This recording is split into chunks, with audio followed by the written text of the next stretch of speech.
Blev de blöta? Blev det vatten på blöjan? Ska vi byta blöja, Iris?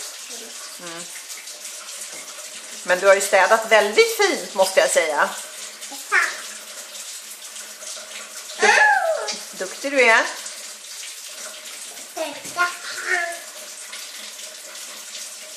Är du snorig också? Ja, man kanske inte ska, det är inte bra att använda disktrasan när man ska torka snor. Får vi nog byta disktrasa? Ja, det gör vi.